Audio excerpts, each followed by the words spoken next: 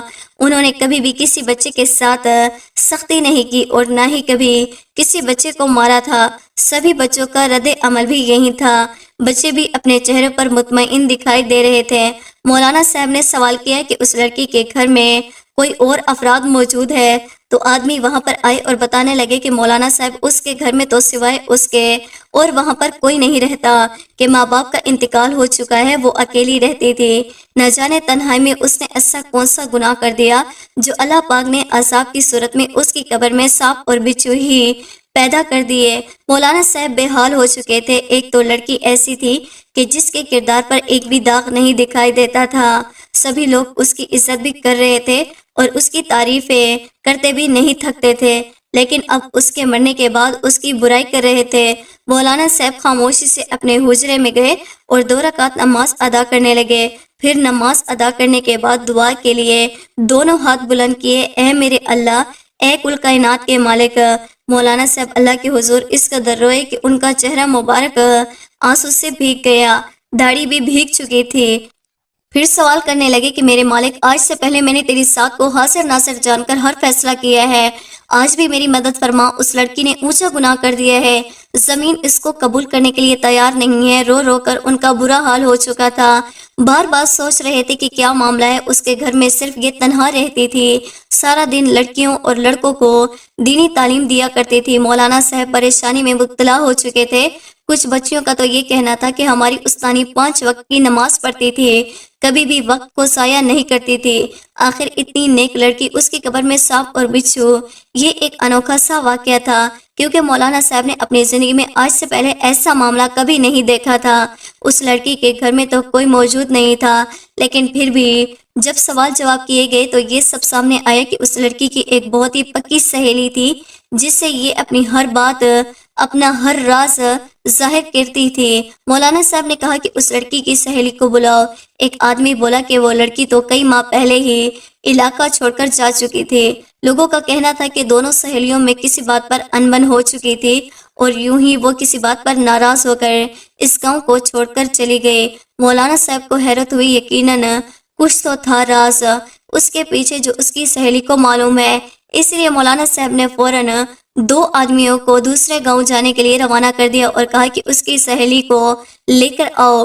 پھر وہاں پر وہی حکیمہ عورت آئی جس کے حوالے سے اس حافظ قرآن لڑکی کی میت کو کیا گیا تھا۔ وہ تھوڑی گھبرائی ہوئی تھی، مسجد میں داخل ہو گئی تو مولانا صاحب نے اس سے دیکھا تو ماتھے پر بل پڑ گئے اور سوال کرنے لگے کہ بتائیں، آپ نے اس لڑکی کے وجود پر کیا جانچ پڑتال کی ہے، کچھ معلوم ہوا ہے؟ کہنے لگی کہ مولانا صاحب یہ لڑکی تو بہت ہی نیک اور پاک دامن ہے، مجھے اس کے کردار سے بال برابر بھی شک نہیں ہوا۔ یہ سب کچھ سن کر مولانا صاحب خاموش ہو چکے تھے کہ اگر یہ لڑکی پاک دامن تھی اور اس سے کچھ بھی گناہ نہیں ہوا تو پھر آخر کیا وجہ تھی کہ یہ سب کچھ ہو رہا تھا؟ حقیقت تو تبھی معلوم ہو سکتی تھی جب اس کی سہیلی یہاں پر آ جائے۔ اب تو وہی تھی جو اپنے منہ سے بول کر حقیقت بتا سکتی تھی۔ کئی طرح کے سوالات تھے جو کھڑے تھے۔ پھر کسی نے یہ کہا کہ یہ لڑکی اکیلی رہتی تھی تو یقیناً رات میں کسی لڑکے کو بلا کر اس کے ساتھ زنا کرتی ہوگی، اس لیے اس پر یہ عذاب آ رہا ہے۔ وہاں پر موجودہ ہر شخص نے اس کے کردار پر شک کر رہا تھا۔ یقیناً یہ لڑکی زنا ہی کرتی ہوگی۔ دن کی روشنی میں تو نیک بن جاتی تھی اور رات کو گناہوں میں ڈوب جاتی تھی۔ 2 دن گزر چکے تھے لیکن ابھی تک وہ آدمی اس لڑکی کو یعنی اس کی سہیلی کو نہیں لا پائے تھے۔ عجیب سی کشمکش کا ماحول بنا ہوا تھا۔ پھر اچانک آواز آئی کہ اس لڑکی کی سہیلی مل چکی ہے۔ مولانا صاحب جو اپنے بدن میں تھکاوٹ محسوس کر رہے تھے خاموش ہو کر ایک سائڈ پر بیٹھے تھے۔ یہ خبر سنتے ہی فوراً تیز قدموں سے اٹھ کر آگے بڑھے۔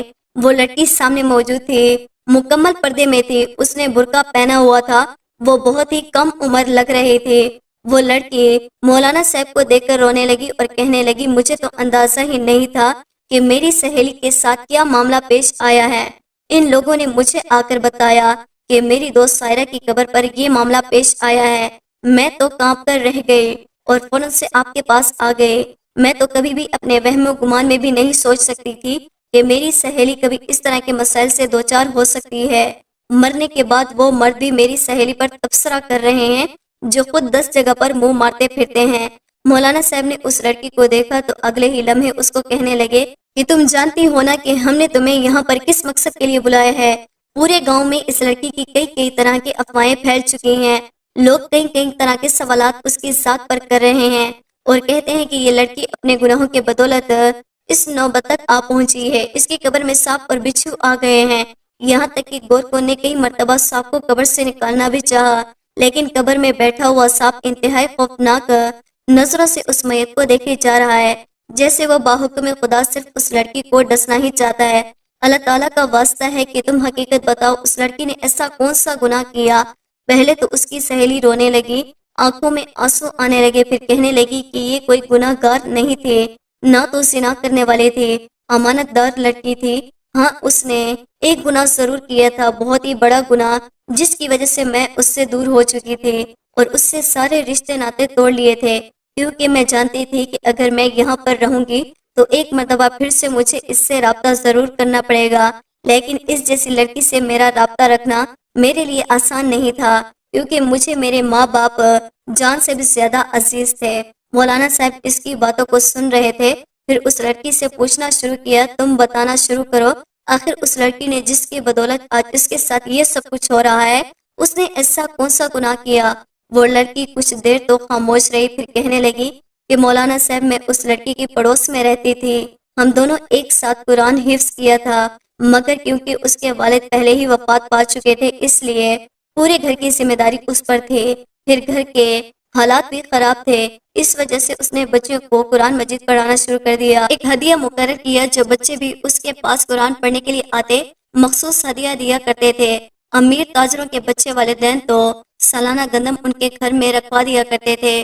یوں ان دونوں ماں بیٹیوں کا گزر و بسر اچھے طریقے سے ہو رہا تھا، لیکن جیسے جیسے عمر گزرنے لگی اس حافظ قرآن لڑکی کی والدہ کو دورے پڑنے لگے، وہ شدید بیمار ہونے لگی اور بیماری اور لقبے لگنے کی وجہ سے اس کا دماغ پر ایسا اثر ہوا کہ وہ پاگل ہی ہو گئی اور ان کو کچھ بھی یاد نہیں رہتا تھا، بچوں کی طرح حرکتیں کرتی تھی۔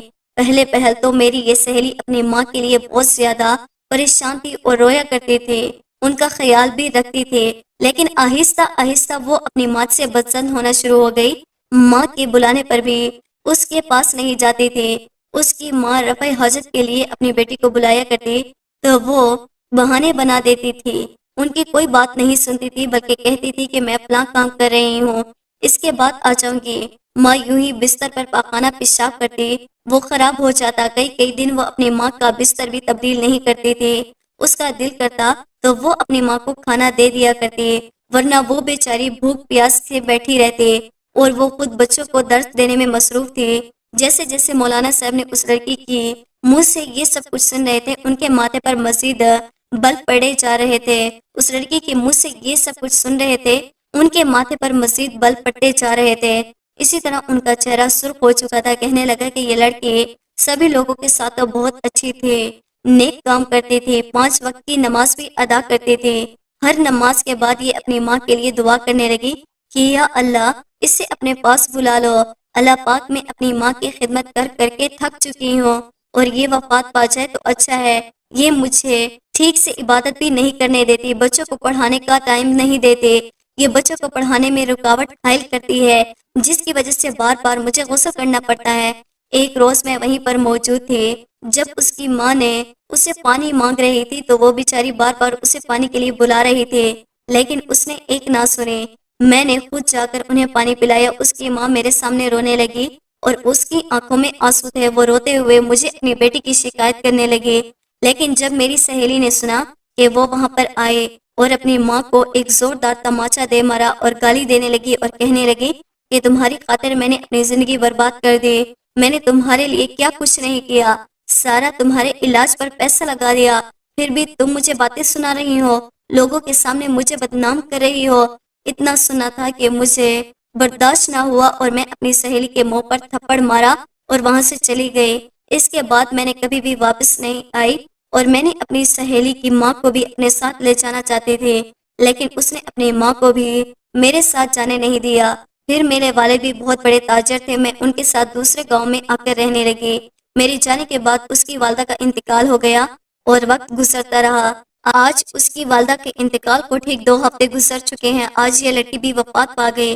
لوگوں کو پتہ چلا کہ یہ لڑکی اپنے ماں کے حق میں بہتر نہیں تھی، ماں کو گالی گلوچ کیا کرتی تھی، اللہ تعالیٰ کے تو سبھی حقوق پورے کرتی تھی، لیکن جب ماں کا معاملہ آیا تو اس کی نافرمان بن گئی، حقوق العباد پورے نہ کر سکی۔ ماں کے ساتھ اس کا رویہ بہت ہی برا تھا۔